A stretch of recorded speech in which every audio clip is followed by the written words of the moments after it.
Welcome to a look at the full PC release version of Destiny 2. We already had a look at the open beta, but now, a couple of weeks after launch, I thought it might be good to look at the state of the game for people who are playing at the moment, and collect some thoughts for others perhaps looking to jump on board. But permit me a small aside first. Did you ever read the big article by Jason Schreier, who wrote for Kotaku about the original Destiny game? It's titled A Messy, True Story Behind the Making of Destiny. It came out in 2015, just over a year after the game was released, and it tells the story of the not overly smooth path of the original's development. I'll link it in the description below. It's probably my favourite ever Kotaku article, and it's probably the main reason that I still check Kotaku for these nuggets of great gaming journalism. So my impression of Destiny 1 was always something at arm's reach. I knew friends who played a lot, but with the console-only options, the thought of playing with a narrow FOV with a controller was always just too much of a hurdle, no matter how nice the visuals and enthused its player base seemed to be.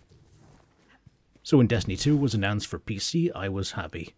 Finally, we'd get mouse and keyboard access to this now hugely popular title. Plus, I figured, all those lessons learned from the development of the first game, the difference from the vanilla original release compared to the DLCs like The Taken King, should surely be rolled into this new title, right? Well, that feeling of a maturing franchise started to ebb away pretty soon after the beta intro mission was complete. You will have seen the intro now, I presume. Big bad guy arrives at the home base, everything kicks off, good guys get a whooping, and your character is kicked off a high building by the big boss man. Title screen rolls. Well, and I guess technically spoilers, because I suppose this is technically the immediate start of the story mission after the intro, but your character is in a bad way, kind of kryptonited of his or her special powers, and with a blooded nose attempts to recoup themselves. But, and it's a big but, they all of a sudden limit your movement to like a snail's pace. Moving seems to take ages just to get down this small incline in front of you. It was vaguely reminiscent of the helicopter scene in COD 4, and its symbolism was heavy-handed. Yes, we get it. No powers equals no fun. But the way it felt to play was just horrible. It's a clumsy, heavy-handed way of getting the point across. The exploration of what losing those powers might mean, how limiting that might feel. No. Just walk slowly.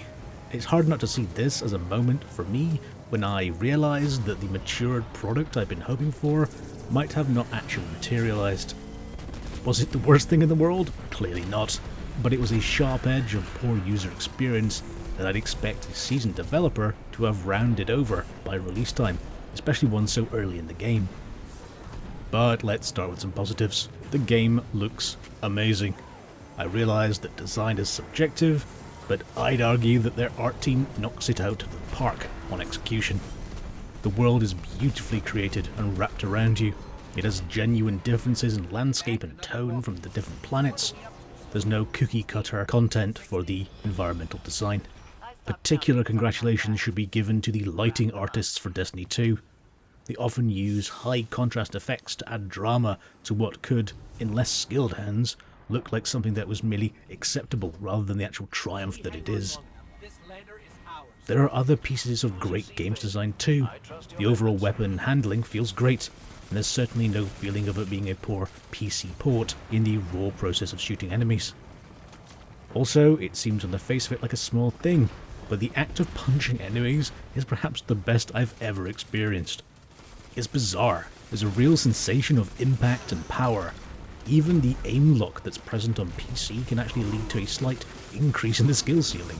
When you realise that it can snap you from a mid-air position to enemies on the ground, there's clearly been a lot of effort expended to tune this often used skill to feel as great as possible. That attention to detail often seems lacking in other areas though. The whole levelling process feels sort of lackluster. You're going to get a lot of very similar looking equipment, where the only difference is the power level that's attached to it. Oh, it's a identical looking helmet, well I'll equip that one, dismantle the old one, and I expect to do the same thing in a couple of minutes time, all over again. There are story missions, of course, there's an arc to follow, some really quite impressive pre-rendered cutscenes mixed with some horrible to watch 30 FPS locked in engine scenes as well. It may be a reflection more of me, but with all the talk of heavy influence of story in Destiny 2, I just didn't feel its impact. The set-piece missions were impressive rather for their spectacle than being driven by some sort of powerful narrative. Perhaps what helped undermine that side of the game was the quality of the voice acting and the tone of the script. It varies from passable, disposable sci-fi to knuckle-bitingly cheesy.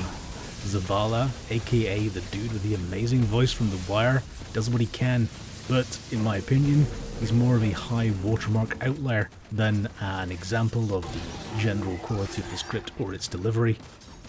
In the same vein, the vendor NPCs you'll be spending a lot of time interacting with for new gear and general leveling seem to have a remarkable shortage of incidental voice lines that they trip out at awkwardly frequent pace. Much like that guy in the home base of The Division asking for drugs all the time, you'll hear the same set of on-the-nose delivered, unbelievable sentences that reinforce the idea that these are just basically terminals for you to interact with, rather than believable characters in their own right. It's a world that looks beautiful, but is really only skin deep. In other titles, you might be able to disable those voice lines from NPCs for exactly that reason. Something an MMO might include as a quality of life addition. But in Destiny 2, not only is there no separate audio setting for such things, there are no separate audio scales for anything other than voice chat and music, and the music one is just a simple on or off. Oh, and the main volume range is from 0 to 8. What? There are some good ideas in Destiny 2. They added some open patrol areas for people to move around in, encountering enemies in a sort of pseudo-random feeling sort of way. To this they added areas called Lost Sectors, which seems like a really neat idea. They're small hidden areas that players discover, so they're billed as basically small strikes, which are, I guess, mini raids in other MMO terms. So you happen across these areas in a sort of organic way. They lead you down some subterranean cavern network, or behind the street you were on, into some previously unknown location. Sounds good, right? Well, it's okay until you realise that these are effectively 3-minute experiences, and there's normally a large painted sign outside telling you that the entrance is there. Oh, and by the way, it's also marked on your map, so you knew to look there in the first place. It feels as deep as a puddle, and spoon-fed to you at the same time. There are other experiences, such as the Leviathan raid, that Bungie seems to really deliver on. In-depth mechanics, layers of ways to get loot from the experience, a feeling of progression throughout playing. The raid stages are both difficult to decipher and then to execute, leading to decent replayability. The scale and scope of the raid really did feel like something crafted by an experienced team. Again and again, it's the unevenness of the experience of playing that seems surprising. From all the successes that Destiny 2 has, there just seem to be a multitude of other issues, some big and some small, that undermine it. To name just a few, something like the loading times are terrible for a PC game. I honestly don't remember a worse title in recent memory. Also, there's effectively no way to communicate with people you bump into in the more social map areas or designated spaces. That's an almost bizarre oversight. Another thing, rewards for doing stuff often come in simple tokens, redeemable for loot boxes at your local NPC kiosk, where you're going to hear those same voice lines repeated again. It might seem okay until you realise that the process of doing battle with a big enemy or clearing an area and then being handed what looks like a parking token is really underwhelming, sort of bordering on ridicule. Here's something for your collection. Once you have enough, maybe you can trade them in for a chance at something worthwhile. It doesn't feel good. The shaders, basically Destiny 2's customizable skin system, are consumable items, unlike how they first operated in the original Destiny game. So you'll often have a limited number of the shaders that you actually like. But this is a game that's about loot acquisition and progression in finding new gear. So now you have an actual disincentive to use them on an item that you know you'll probably want to replace pretty soon anyway. The Destiny community reaction to this was understandably not overly positive. It even prompted game director Luke Smith to to post a multi-tweet statement which includes the line, "With D2, we want statements like, I want to run the raid, trials, or go back to Titan to get more of its shader to be possible." Yeah, I don't know what to say. Okay, still going. The stash space awarded to you basically as long-term storage is limited to 200 slots for seemingly no specific reason. There's no way to increase its size. In a game about loot acquisition and collecting rare objects, it seems arbitrary and miserly to make paying players juggle their gear around, using a really limited interface by the way, because its current system is so underdeveloped and restrictive. And no, I haven't forgiven the developers and publishers for making PC players wait almost 7 weeks after console release. And then, to compound this second-class citizen status, by almost 1 week after the PC launch, details of the first DLC start to drop. At least let us eat our main course before you start waving the dessert menu in our faces. And yes, breathe. As you guessed, I could go on listing problems with Destiny 2, but perhaps the bigger question for me is, why have I played almost 50 hours of it since it launched? I think in many ways it could be summed up with one answer. I was playing with friends. On my own, I find Destiny 2 to be a really quite soulless, limited experience. Something I could put up with when I knew I was working towards a goal for our clan, such as raising my level to run the raid again. But even that exposed problems with how Destiny 2 scales. Even when I was approaching max level, I never truly felt powerful. The mobs that were a hassle at a lower level were still an annoyance. The whole game seemed to be balanced around having at least 2 people there just to control the aggro. So would I recommend the game? I'd be tempted to see what the first DLC brings in terms of fleshing out the PvE content and endgame activities that we have at the moment. And only if you have someone else to play with would I say you have a good chance at enjoying yourself. I brushed through the PvP and was gracious enough to let my talented FPS friends carry me to a number of victories. But the sense that the PvP was a side activity rather than the main reason to buy the game never really left me. It runs reasonably well.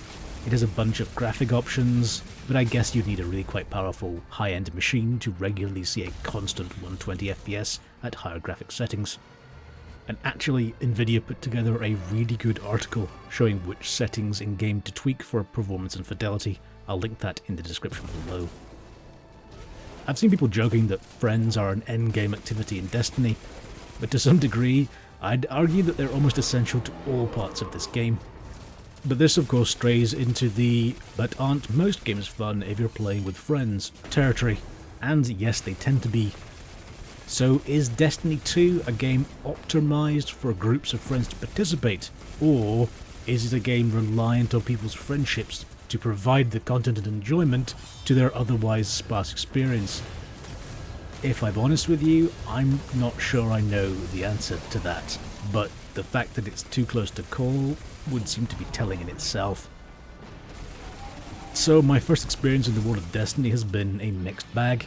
In fact, enough of an uneven ride to wonder if there might be another Kotaku article about Destiny 2's development sometime in the future.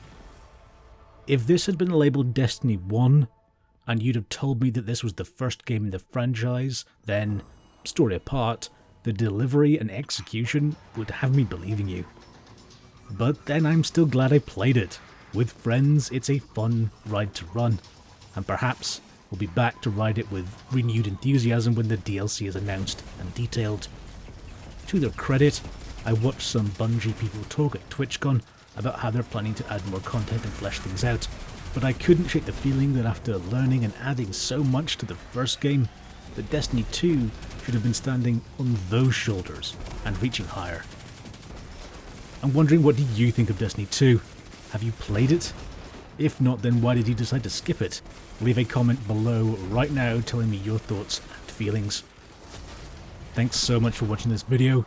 I've actually set up a Facebook page if you want to keep up on the channel's comings and goings, and I'd appreciate any likes, follows, thumbs, and subs you see fit to throw my way. I'll link that in the description. And as always, you can follow me on Twitter as well.